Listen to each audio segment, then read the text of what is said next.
بسم الله الرحمن الرحیم.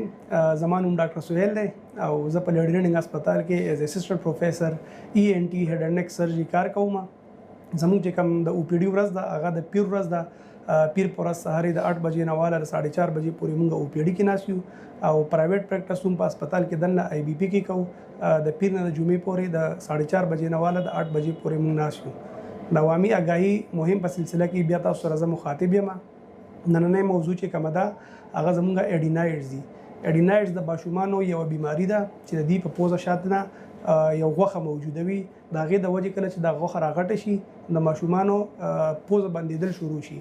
موږ ته ماشومان راځي، پیرنټس دا کمپلین کوي چې د پوزه بنده ده یا په خوب کې د خوله کولاوي، په خوله باندې ساه الي یا د په خوب کې خراټې الي یا په دې کې اکثر د سکول چې کوم ټیچران وي یا د مدرسې قاري وي هغه کمپلین کړي مور پلار ته چې دا ماشوم چې دی دا په اورېدو کې د اورېدل کمزوري دي، د په سبق کې کمزوري دي ځکه چې د اډینایډ سره د غوږ د پردې شاته هم نزله بندېدلی شي او دا ماشومان چې کوم وي دا بیا اورېدل هم کمزوري وي د دې او د دې لرنینګ پاور چې کوم دی هغه هم کم وي.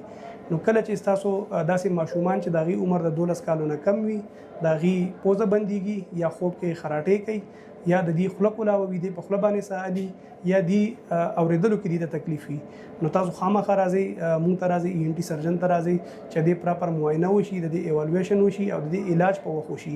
ځکه دا د کدي علاج په وخت ونه شي نو دا ډېرې مختلف مسلې جوړولی شي. ضروری ده چې دې په وخت باندې علاج وشي او چې دا علامات تاسو ماشومانو کې وي نو په وخت باندې ډاکټر سره تاسو مشورې لور شئ. جزاک الله.